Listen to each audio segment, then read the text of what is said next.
You know that old saying, that the deepest stabs don't come from enemies, but from the very people you let walk through your front door? It's true. Sometimes the greatest danger isn't standing outside, but sitting right there at your dinner table. That's exactly what happened to Mia Rather, to Agatha Holloway, a woman who, at 67 years old, believed she'd already weathered every storm life could throw her way. A long-time resident of the Upper East Side in the heart of New York City, she still lived in the same apartment she and the love of her life, Thomas Holloway, had bought decades ago. A home beyond price until the market declared it worth over $1 million. And that's where the story starts to sour. Michael Holloway, her only son, was always full of grand plans that never seemed to take shape and debts too big to fit in any drawer. Rebecca "Becky" Harper, his wife, had that calculating gaze of someone who could instantly put a dollar value on every item in the living room. Together, they were the kind of couple who smiled for the family photos, but you could tell were mentally weighing the silverware while they posed.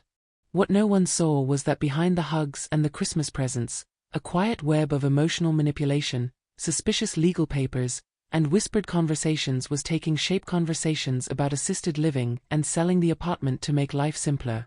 A story involving elder abuse, a family scam, and betrayal in its coldest form. But before we get to the moment when a $20,000 check nearly drove her out of her own home, you need to understand how it all began.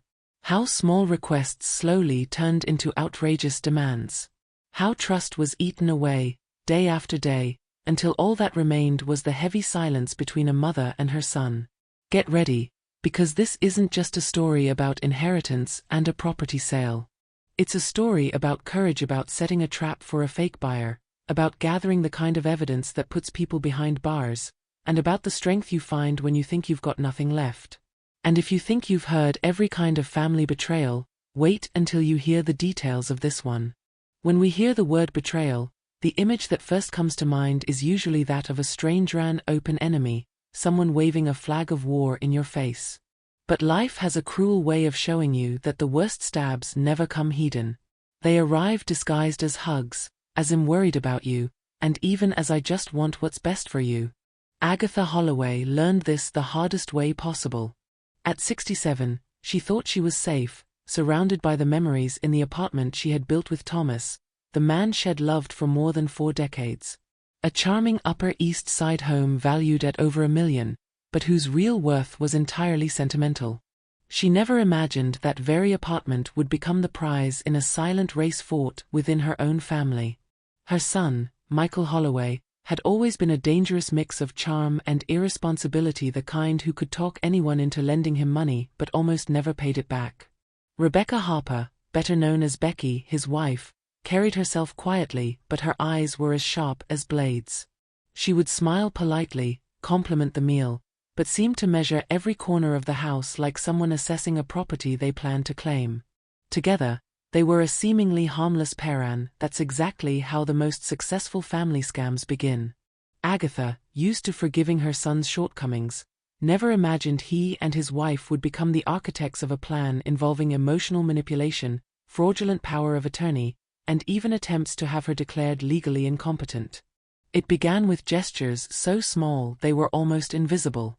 Michael would drop by for coffee, saying he had some temporary problems. "It's nothing, Mom, just a small amount, just until next month." And Agatha, remembering the little boy with skinned knees, would help. Becky, meanwhile, started visiting more often, always with subtle questions about the future, about assisted living, about how it would be more practical to live somewhere smaller. On their own, these comments seemed harmless. But together, they began painting a picture of concern that was really interest in disguise. At first, Agatha thought it was just curiosity. After all, downsizing is something many people consider as they get older. But there was something in Becky's tone that didn't sound like care, it sounded like probing. Michael, who used to ask for $200 or $300, began asking for larger sums, and strangely, never seemed satisfied. Conversations about the apartment became more frequent, and without even realizing it, Agatha was at the center of a subtle but steady push to give up the home that had been her life's anchor. What Michael and Becky didn't know was that Agatha wasn't the kind of woman who could be taken in by half-truths for long. Maybe losing Thomas had made her more sensitive, but it had also made her more suspicious. And that suspicion grew with every visit from her daughter-in-law, with every request for money, with every suggestion about selling the apartment and making life easier. That Upper East Side apartment wasn't just a valuable piece of real estate, it was the last tangible link to the life she had built, and the thought of seeing it in the hands of a fake buyer or manipulative heirs was something she would never accept. Still, as happens with many victims of elder abuse, she hesitated. Part of her wanted to believe she was overreacting, that Michael would never truly harm his own mother. But there was something in his eyes, in those pauses between sentences, that looked less like affection and more like calculation. The trust between them began to crumble, replaced by a sharp, constant awareness of every detail. And as you'll see, that awareness would become the key to turning a supposed victim into a relentless strategist. The world is full of stories about contested inheritances, homes sold in haste, and powers of attorney signed by people who didn't fully understand what they were agreeing to. But when it's your life on the line, survival instinct takes over. Agatha realized she was stepping into dangerous territory, where love and self-interest mixed in toxic ways. And the most frightening part? That mix wasn't coming from a stranger, it was coming from someone who shared her last name. If someone had told her back then that her son would one day try to push her out of her home with a $20,000 check, she would have laughed. But as with every story of family betrayal, the signs were there from the very beginning, small, subtle, almost invisible to anyone who didn't want to see them. From here, we'll dive into how those early hints grew into a full-blown scheme involving manipulation, property sales, a fake buyer, prison, and finally, a courtroom showdown. And trust me, every step of that journey has something to teach about trust, strategy, and above all, survival. At first, it all seemed like simple concern. Michael would show up with that tired smile and a hesitant request for help, always wrapped in a convincing excuse. "It's just a quick loan, Mom. I swear I'll pay it back next month." The first time, it was $200. Then $500. And before Agatha even realized it, the amounts had started climbing. Small holes in her budget that, when added together, began to look like a chasm. Becky, for her part, kept finding reasons to visit. She would bring flowers, desserts, and stories about acquaintances who had moved into smaller apartments and were living so much better. At first, Agatha laughed at the coincidence, but over time, she began to notice a pattern. Conversations that had once been light began to carry questions that, on their own, would be harmless. "If something happened to you, Agatha, who would take care of the apartment? Have you ever thought about simplifying your life? Wouldn't it be more practical to live somewhere smaller, closer to medical services?" Each phrase was delivered with a carefully measured tone of concern, as though Agatha's well-being were the priority. But like a drop of ink in a glass of water, the true intention slowly began to seep into every exchange. Michael was always nearby when the subject came up, nodding in agreement and adding comments about costs, upkeep, and safety. What struck Agatha was that she had never once considered selling the apartment. For her, that Upper East Side property wasn't just a high-value listing in the real estate market, it was where birthdays had been celebrated, where friends had gathered, where she had held their mass hand through the hardest moments of their lives. So hearing her own son suggest that a place this big for just one person is a waste sparked a discomfort she tried to hide. She knew that if she showed irritation, they would counter with emotional speeches about worry and love. As the months passed, Michael's requests grew bolder. They were no longer about paying overdue bills, they were for investments in opportunities that never materialized. Becky reinforced the narrative, saying they were only trying to protect her. That protection, curiously, included pressuring her to sign documents supposedly ensure someone could act on her behalf if she became ill. The word power of attorney began surfacing more often in conversation, always with oversimplified explanations that avoided specifics. With the wisdom of someone who had seen life change overnight, Agatha began to sense that this wasn't about care, it was about control. There was an urgency hidden beneath the surface, a push that didn't match the calm reasoning they claimed to offer. She noticed that whenever she tried to change the subject, Becky would circle back to security, and Michael would follow with stories about seniors who had lost everything because they didn't have a family member to manage their affairs. It was as if they were reading from a silent script. Even more unsettling was the way their visits always seemed to happen at strategically chosen time: Sunday lunches right after news of increased city burglaries, late-night phone calls after Shed mentioned feeling tired. And, without fail, the conversation would end up in the same place: the need to downsize and move somewhere smaller. The seed of the family scheme had been planted, and it was already taking root, almost invisible to anyone who wasn't looking for it. Then came the moment that sent a chill through her. During one visit, Becky casually asked where the house documents were kept, something that had never come up before. She disguised it as curiosity, saying she just wanted to help organize important papers.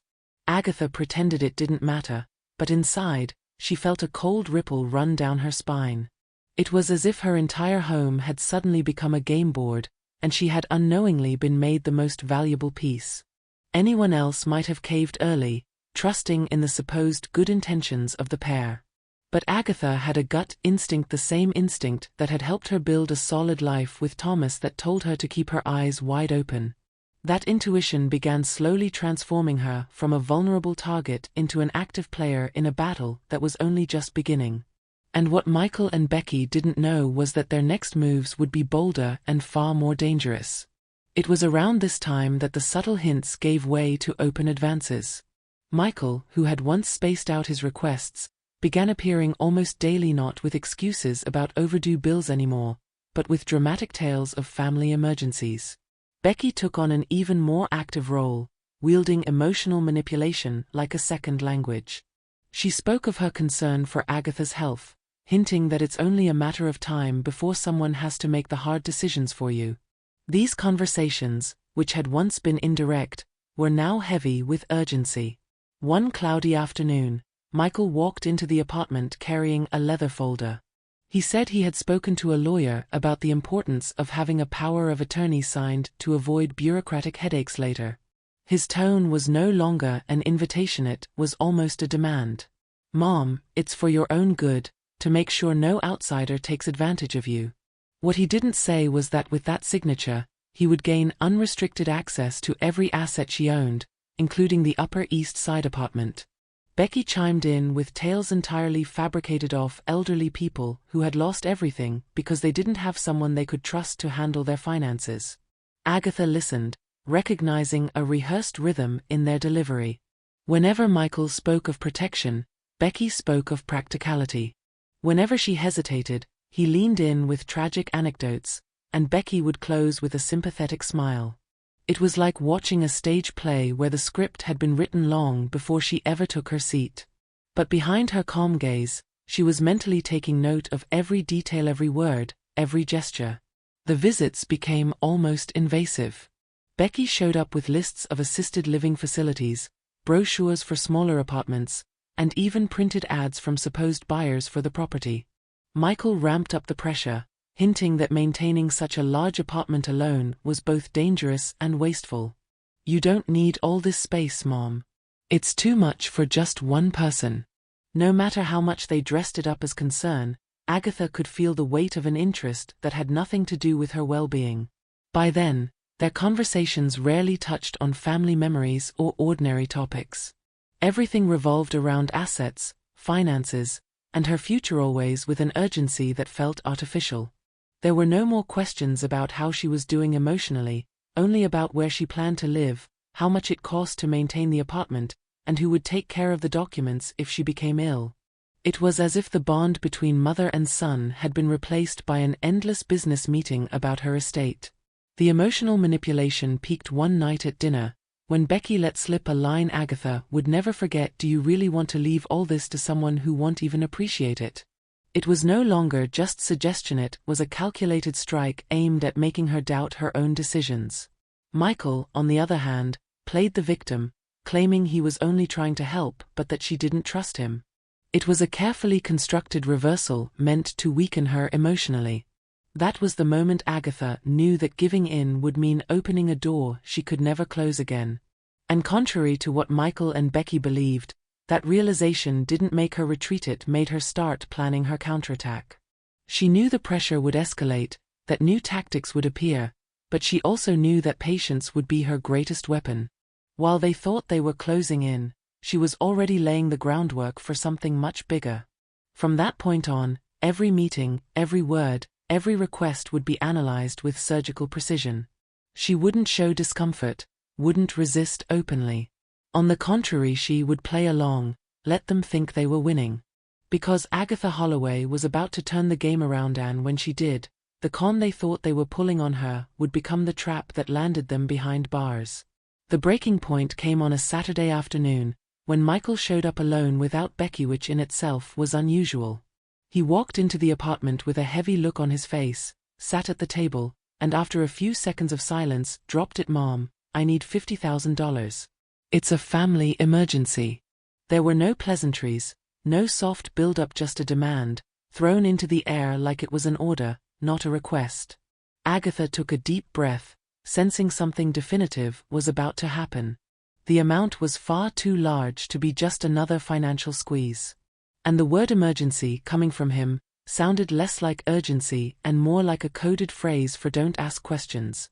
When she did ask why, Michael spun a poorly stitched together story about an investment opportunity mixed in with overdue medical bills. He blended truth and lies with the ease of someone who had rehearsed it before walking through her door. Each time she tried to dig for specifics, he redirected the conversation back to how hard it was for him to care for his own family without her help. Agatha listened, but this time, there wasn't enough sympathy left to cover the icy realization that to her son, she was less a mother and more a bank account. Then came the line she would never forget. When she told him she couldn't hand over that much money without knowing exactly why, Michael's patience snapped. "I'm your son, Mom. I can't believe you're treating me like this. You know that, in the end, this money will be mine anyway." It was like a slap in the face. The mask was gone. The polite concern had evaporated. What stood there, raw and undeniable, was his true thinking. Her inheritance was his by right, and he didn't see why he should wait for it. Agatha, who until then had been playing the long game, felt the fire of anger rise inside her. She didn't answer immediately. Instead, she stood up, walked to the kitchen, and poured herself a glass of water. She needed time not to cool down, but to keep from saying something that would give away her plans. When she came back, Michael sat there with his arms crossed, glancing at his watch like he had somewhere more important to be. That was the moment she saw it clearly. This wasn't her son asking for help. This was a con man trying to close a deal.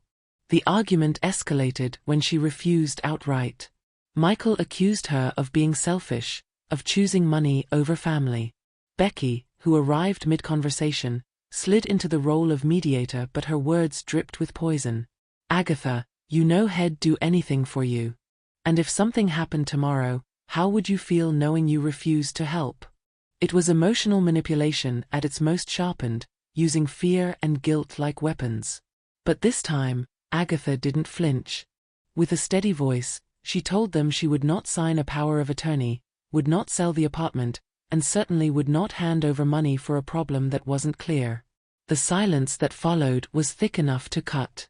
Michael stood abruptly, Becky trailing him, and before leaving, he threw over his shoulder, "You're making a mistake. One day, you'll regret this." To Agatha, those words weren't just a veiled threat, they were confirmation that she had to act, and act now. After the door slammed shut, she sat alone in the living room, eyes drifting over old photographs. There was the boy she had raised, now a man willing to sacrifice her for his own greed.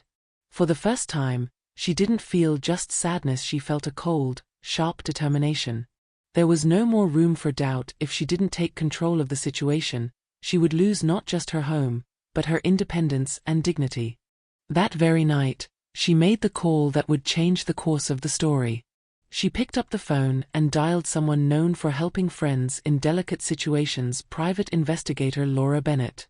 What would follow would prove one thing: when a mother decides to fight, no family scam, no emotional manipulation, and no betrayal stands a chance. The game had just flipped. Laura Bennett was no ordinary investigator. A former NYPD detective, She now worked in the private sector with a flawless reputation for handling complex fraud and elder abuse cases.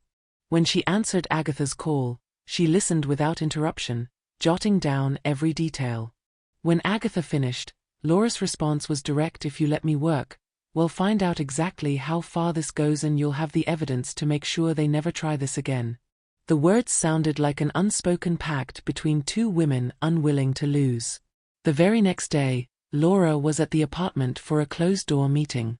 The investigation began with something simple: tailing Michael and Becky discreetly. Within days, Laura had documented suspicious meetings in quiet Upper East Side cafes, where the couple met with real estate agents and lawyers specializing in property transfers. On one occasion, Becky was seen leaving a law office carrying a folder eerily similar to the one Michael had brought to his mother weeks before. With each discovery, the puzzle pieces formed a darker, more dangerous picture than Agatha had imagined. The turning point came when Laura obtained, through an inside source, audio recordings made by a real estate broker who had begun to suspect Michael's intentions. In those conversations, he spoke openly about speeding up the guardianship process so Agatha would be declared incapable of making financial decisions. Becky filled in the details, explaining how they'd use a fraudulent power of attorney to sell the apartment quickly before Agatha even knew what was happening. This wasn't just emotional manipulation, Anna Marie, it was a fully engineered family scam, calculated and cold. Agatha listened to those recordings on a rainy night, sitting at her kitchen table. Hearing her own son's voice plotting against her made her stomach churn. But alongside the disgust came a sharp, empowering clarity: she now held a weapon. This was no longer suspicion, it was hard evidence that could be taken to court, evidence that would leave no room for their excuses or alternate versions of the truth. Laura dug deeper, uncovering records of meetings with doctors Michael and Becky had approached likely to secure false medical statements about Agatha's mental state. One name stood out: Dr. Stephen Clark, notorious for facilitating diagnoses in exchange for hefty payments. His name would surface again later, and not in his favor. These documents revealed the couple was willing to manipulate not just the family but the legal system itself to get what they wanted. Meanwhile, Agatha played her role flawlessly. She took their calls, accepted their visits, even went to lunch with Michael and Becky as though nothing had changed. But every conversation was now recorded by a hidden device Laura had planted inside a small flower vase in the living room. With each meeting, more damning lines were captured. In one, Michael actually said, "Once she signs, in 3 months we sell. The rest is just convincing her it's for her own good." It was a game of patience that demanded ice in her veins. Every new piece of evidence tempted her to confront them, but she knew she couldn't jeopardize the trap Laura was building. The goal wasn't just to stop the sale, it was to make sure that when the scheme came to light, it would collapse so completely that no defense could survive. Once the evidence pile was strong enough, Laura laid out the next move: create a situation where Michael and Becky believed they were in total control, while in reality, every step they took would be under watch. It was time to turn the investigation into a sting operation. And Agatha was ready to play the role of the compliant, defenseless mother just long enough to slam the door on them for good. Agatha lay awake the entire night after her last meeting with Laura Bennett. As she stared out the window at the distant Manhattan lights, she felt she had crossed an invisible line. Up until now, she had been defending herself, trying to piece together what was really happening. But now, with all that evidence in her hands, something inside her had shifted. It was no longer just about protecting the Upper East Side apartment, it was about reclaiming control of her own life and proving that, even at 67, she would not be manipulated like a pawn in a family con. It was time to fight back.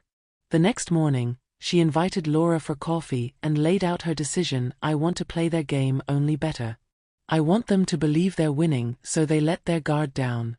Laura gave a knowing half-smile, as if she had been expecting exactly that, and began crafting a meticulous plan. Step 1 would be installing discrete cameras throughout the apartment, strategically placed to capture both audio and video without raising suspicion. Every visit, every conversation, every gesture would be documented. The installation was handled by a trusted technician, introduced by Laura as a friend who specialized in home security for seniors. Michael and Becky even praised the idea, convinced the cameras were there to protect her from intruders, never suspecting they would become silent witnesses to their own emotional manipulation and coercion. Agatha slipped into her new role easily. She smiled, she nodded, she appeared open to considering future changes. The more cooperative she seemed, the more they believed they were steering the situation. And that was exactly what she wanted. But striking back required more than just evidence. It required patience. Agatha knew that acting too soon would only give Michael and Becky the chance to adjust their plan. So she kept her routine exactly the same. She attended family lunches, replied to messages with affectionate emojis, and even allowed Becky to help organize her documents. Meanwhile, Laura was combing through hours of recordings, building a solid dossier that included not only the conversations inside the apartment but also their movements outside and meetings with suspicious contacts. It was during this time that Agatha realized just how much stronger she had become emotionally. In the past, hearing those little insinuations about selling the apartment or signing the power of attorney had made her feel insecure. Now, every time the subject came up, she mentally logged it as another piece of the puzzle for the prosecution. Becky, convinced she was steering the situation, even suggested a visit to a trusted realtor, a suggestion that fit perfectly into the next step of the plan. Laura, with her experience, knew that every con has a moment of greatest exposure, the point when the perpetrators believe victory is guaranteed and start acting more boldly. The goal was to guide Michael and Becky right up to that point and then close the trap.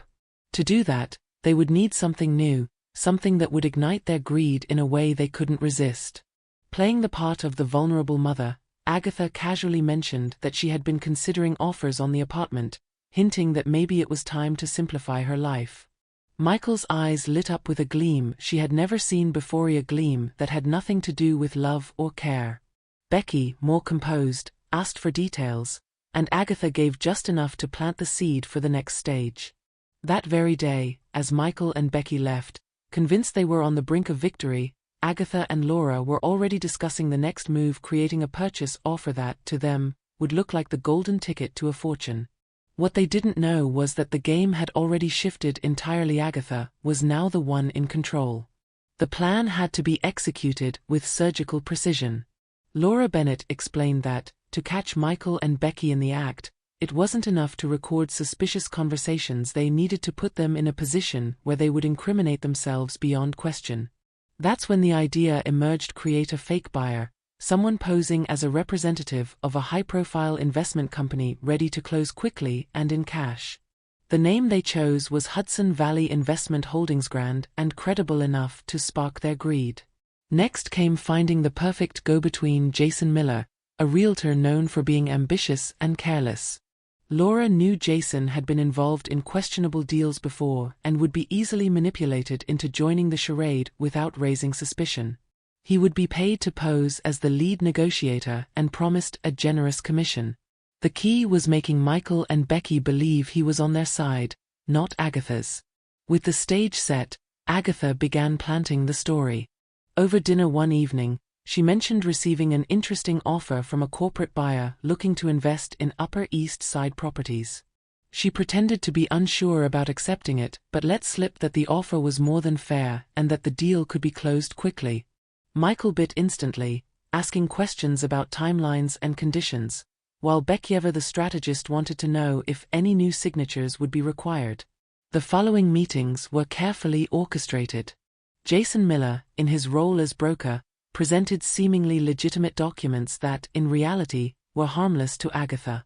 The apartment had already been transferred into an irrevocable trust, something Michael and Becky had no idea about. That meant even if they signed anything, they would have no actual power over the property. The trap was now fully set, and they were walking into it willingly. Laura reinforced the plan with subtle coincidences: a phone call during a meeting to confirm details of the offer, a printed email showing the buyer's supposed eagerness, even a folder with fake financial reports from Hudson Valley Investment Holdings. Every element was designed to create the illusion that the deal was practically done and that all it needed was Agatha's final consent for the money to fall into their laps. With each meeting, Michael and Becky grew more confident. They began speaking openly about how they would spend the money, mentioning travel plans, paying off debts, and even making personal investments.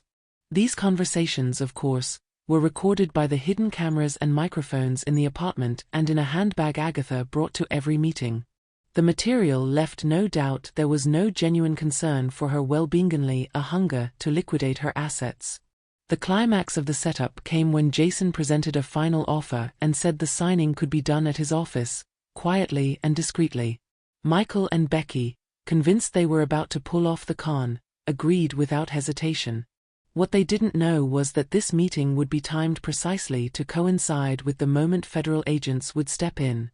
Agatha, keeping her disguise to the end, agreed to everything. She smiled, thanked her son and daughter-in-law for their support, and pretended to be relieved at finally simplifying her life. Inside, her adrenaline surged. She was about to watch live end of a scam that had been assembled piece by piece and that would put an end, once and for all, to the family betrayal that had nearly cost her her home. The date was set. Jason Miller's office was prepared as the stage for the final act. With one detail Michael and Becky could never imagine: every corner was wired with hidden cameras and microphones installed by a federal team working under Laura Bennett's direction. From the reception area to the conference room, not a single movement would go unrecorded. Agatha's arrival was scheduled a few minutes after the couple's, to give them time to talk alone and offer more incriminating material.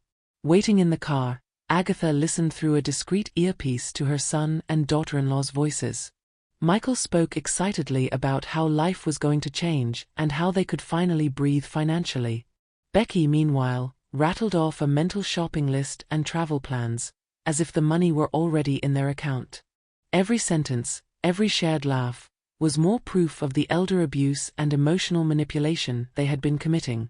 When Agatha walked in, she played her part flawlessly. She smiled at everyone, made small talk about the weather, and sat down in front of the stack of documents Jason had prepared. The broker, following the script, explained each clause in simple terms, assuring her there were no risks and that everything was set for a quick sale. What Michael and Becky didn't know was that every single page was legally meaningless. Her apartment was safely locked in the trust, untouchable by any deal they thought they were making. As the pen slid across the paper, Michael could barely contain his excitement. Becky squeezed his arm, as if savoring the symbolic weight of victory. But the real turning point was happening behind the scenes at that very moment. Federal agents were finalizing the arrest warrants, using the mountain of evidence Laura had compiled. Their signatures were the final piece needed to close the case. Just hours earlier, Michael had made large bank transfers, pre-spending the imagined windfall, buying expensive furniture, paying overdue bills, and even putting money down on a luxury car. These transactions, legally obtained by Laura's team, sealed the proof that his intention had always been to fraudulently seize Agatha's property. The charade played out to the last detail. Jason thanked them for their trust, promised the money would be available within 72 hours, and shook everyone's hand. Michael, grinning, suggested they celebrate at an upscale restaurant. Agatha agreed, keeping her performance intact, and said goodbye. But before the couple even reached the elevator, the long-awaited moment began to unfold. In the hallway, two men in suits approached discreetly, identifying themselves as federal agents. Michael Holloway, Rebecca Harper. Within seconds, the atmosphere shifted. Becky turned pale, and Michael tried to protest, but his words died when he saw Laura Bennett standing in the background, her expression cold and resolute. They didn't yet know all the details, but the sense of loss was unmistakable. Agatha, watching from a distance, didn't smile. There was no joy in seeing her own son in handcuffs, only relief. Relief that she had stayed clear-headed, that she hadn't caved, that she had turned vulnerability into strength. The execution of the plan wasn't just the end of an attempted family commit, it was proof that even in the face of the deepest betrayal, you can still turn the tables. The day of the arrest remained etched in Agatha's memory like a slow-motion film. The meeting at Jason Miller's office had ended, and Michael and Becky, still euphoric, believed they were only hours away from receiving their $1 million deposit. The hallway seemed endless when, suddenly, two federal agents appeared ahead, blocking their path. Behind them, two more men emerged quietly, sealing off any escape route. A firm voice echoed Michael Holloway, "Rebecca Harper, you are under arrest for conspiracy, real estate fraud, elder abuse, and attempted fraudulent guardianship." The impact was immediate.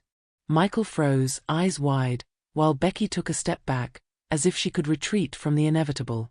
The handcuffs caught the hallway light, and the metallic click sounded like an early sentence. A few building employees, curious, peeked discreetly, while others pretended not to see, sensing that something serious was happening.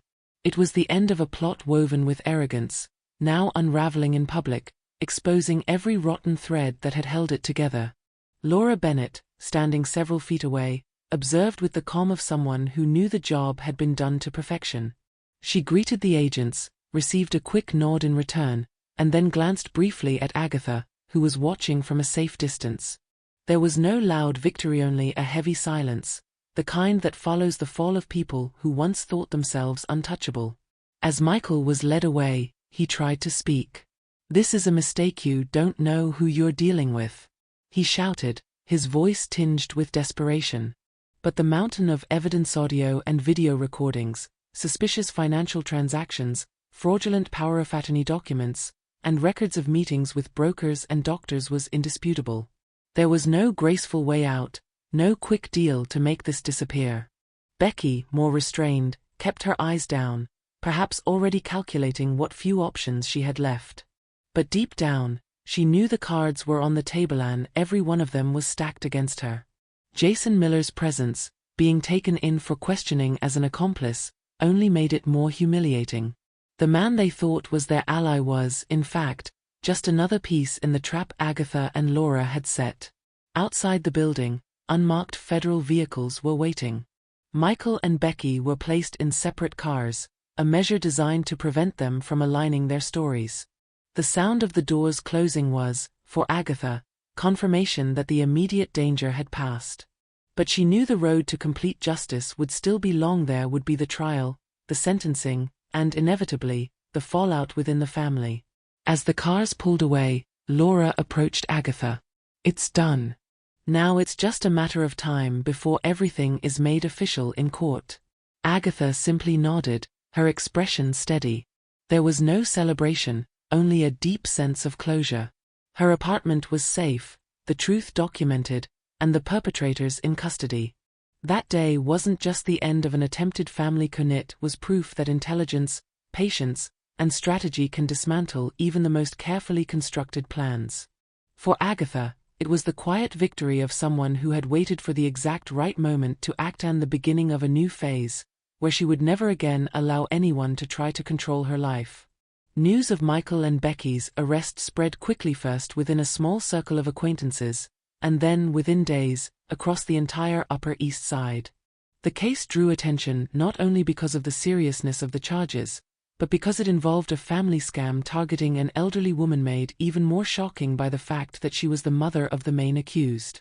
Local newspapers ran headlines like "Son tries to take $1 million apartment from mother," and social media quickly turned the story into a cautionary tale of how far greed can go.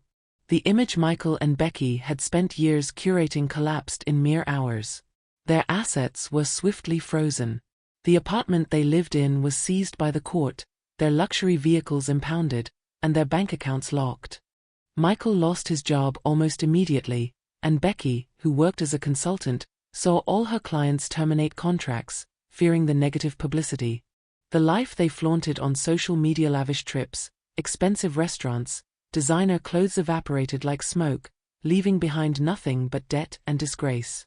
Perhaps the most painful blow didn't come from the justice system, but from their own family. The few relatives who still spoke to them cut off all contact, some publicly condemning their actions.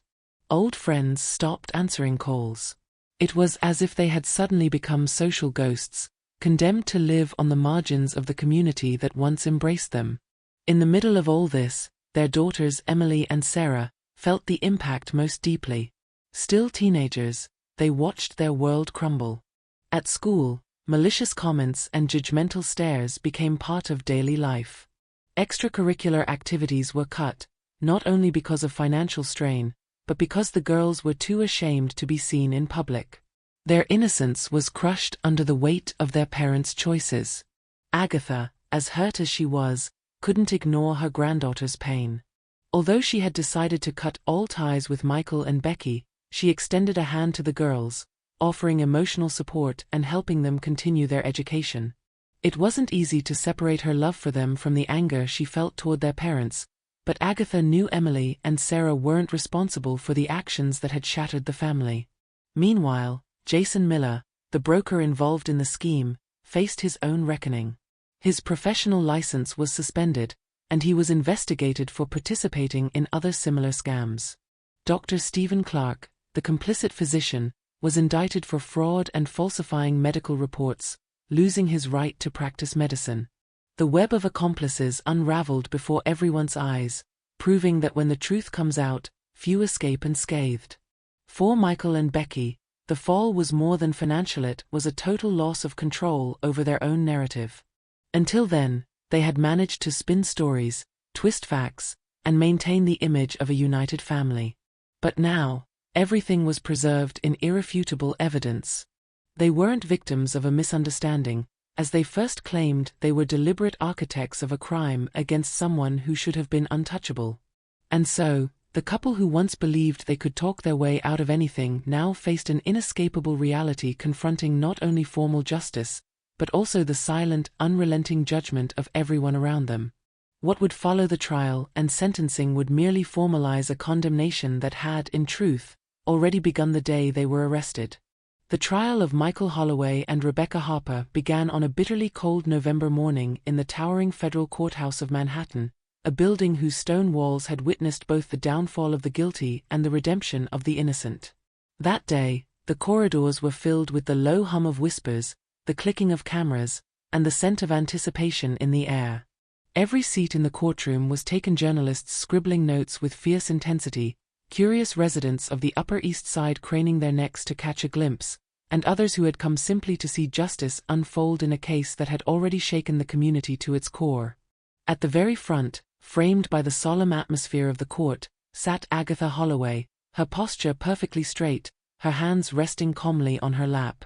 She wore no expression of vengeance or triumph, only the still determination of a woman who had endured the unimaginable and refused to be broken by it. Beside her sat Laura Bennett, the unwavering ally who had been her shadow, her strategist, and her shield throughout the ordeal. For Agatha, this was not merely a legal proceeding. This was the final confrontation, the closing act of a story steeped in betrayal, manipulation, and greed that had tried to strip her of her dignity, her independence, and her very home. The prosecution wasted no time in striking at the heart of the case. As the lights dimmed, the first evidence appeared on the large screen, a crisp, high-definition recording from the hidden cameras inside Agatha's own living room. The room fell silent as Michael and Becky's voices filled the air, their casual demeanor chilling in its familiarity. They spoke openly, without hesitation, about selling the apartment, about securing a fraudulent power of attorney, about pushing for legal guardianship to control her life and her assets. Then came the moment that made the air seem to freeze. Michael's voice, steady and cold, delivering the words that would hang over the courtroom like a shadow. Once she signs, we sell. The rest is just convincing her it's for her own good. A gasp rose from somewhere in the audience, followed by an almost suffocating stillness. The footage alone was damning, but it was only the beginning. The prosecutors laid out a mountain of evidence, meticulous logs of secret meetings with questionable brokers and attorneys, suspicious bank transfers timed with surgical precision, and falsified medical reports prepared by Dr. Stephen Clark. It was an unshakable chain, each link forged from deceit, calculation, and the kind of heartless opportunism that corrodes the soul. The defense tried desperately to reframe the story, painting Michael and Becky as misunderstood protectors, claiming they had only been safeguarding Agatha's future. But each claim crumbled under the weight of the evidence. And when Laura Bennett took the stand, her testimony cut through the courtroom like a blade, measured, exact, and devastatingly clear. She described the investigation step by step, weaving together the surveillance, the sting operation, and the strategy that had led to the arrests. By the time she stepped down, the defense's narrative was in tatters, its flimsy foundation exposed for all to see. Weeks passed, each day of the trial adding another layer to the inevitable. And then, on sentencing day, the atmosphere in the courtroom was unlike anything else, a mix of tension, anticipation, and the unspoken understanding that the end was near. Michael Holloway was sentenced to 15 years in federal prison for conspiracy, real estate fraud, elder abuse, and forgery. Rebecca Harper was given 12 years for the same crimes. Her punishment increased for her direct role in orchestrating the scheme and for attempting to manipulate medical evaluations. Dr. Stephen Clark received 8 years for his part in falsifying reports, while Jason Miller, the broker, was sentenced to 6 years for his complicity and his prior record of unethical transactions. When the judge's gavel fell, the silence that followed was almost sacred.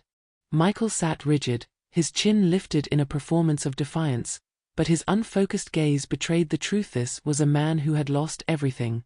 Becky sat beside him, tears streaming down her face, not from remorse, but from the sudden, crushing weight of the years ahead. Agatha did not smile. She did not allow herself the indulgence of visible satisfaction. This was not a victory to be celebrated with laughter, it was a solemn acknowledgement that justice had been done. She had not just preserved her home, she had preserved her right to live without fear, to stand unbroken in the face of those who had sought to dismantle her life. As the court began to empty, a journalist called out the question that seemed to hang in everyone's mind: "Will you forgive your son?" Agatha paused, her eyes steady on the reporter. Her voice, soft yet resolute, carried through the room. "Forgiveness is not forgetting. I protected myself and my home. That's what matters. The rest time will decide." The words spread quickly, quoted in newspapers, replayed on television, shared on social media, becoming a rallying cry for anyone who had ever faced betrayal from those they loved. The legal chapter had closed, but Agatha's journey was far from over. The months that followed were quieter, yet deeply transformative. Her Upper East Side apartment remained her sanctuary, its walls holding the laughter, tears, and memories of a lifetime. But now, the shadow of threat had vanished. She could wake in the morning without rehearsing defensive conversations in her head, without bracing for the next manipulation. Her granddaughters, Emily and Sarah, became her focus. Their visits began cautiously, weighed down by the tension of what had happened, but Agatha's warmth was steadfast. She opened her home and her heart to them, helping with schoolwork, sharing meals, listening to their dreams.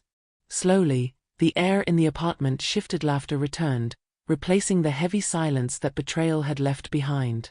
Agatha also returned to the simple joys she had once loved. She revisited the little cafe where she and Thomas had shared Sunday cappuccinos, rejoined her gardening classes, and even started attending a local book club. These were not just hobbies, they were acts of reclamation, small but powerful affirmations that life was hers to live fully again. The scars of the attempted fraud remained, but they had transformed from open wounds into marks of survival. Agatha began sharing her story at community centers, speaking to other seniors about recognizing the signs of elder abuse and family exploitation. Her voice carried authority, but also hope, the message that no matter your age, you can still fight back and win. Michael and Becky no longer existed in her world. The cut was clean. No calls, no letters, no visits. There was no bitterness, only clarity. She understood now, with absolute certainty, that some connections by blood are too toxic to be maintained. Looking back, Agatha knew that her greatest triumph was not simply keeping her apartment or watching justice prevail, it was refusing to let fear define her choices. Her patience had been her sword, her strategy her shield, and her courage the unshakable foundation on which she rebuilt her life. One quiet afternoon, sipping tea with Emily, she summed it up in a sentence that would stay with her granddaughter for years: family is respect, loyalty, and love. The rest is just DNA. If Agatha Holloway's journey teaches anything, it's that there is no expiration date on the fight to protect what's yours. She proved that dignity is beyond price, that true love never wears the mask of control, and that the heart can remain open even when the eyes stay watchful. So ask yourself, who surrounds you? Are they the ones who cheer for your victories, or the ones silently waiting for their chance to take what you've built? The answer may be uncomfortable, but it may also save you from heartbreak you never saw coming.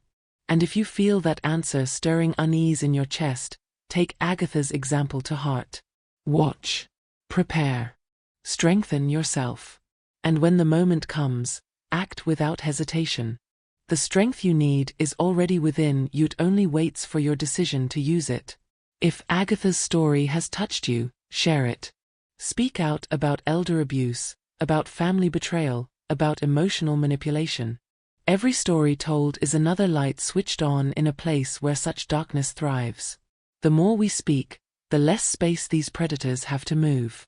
Before you go, subscribe to this channel, turn on notifications, and stay with us for more true stories like Agatha's stories that prove that courage, intelligence, and resilience can turn the tide in even the darkest battles.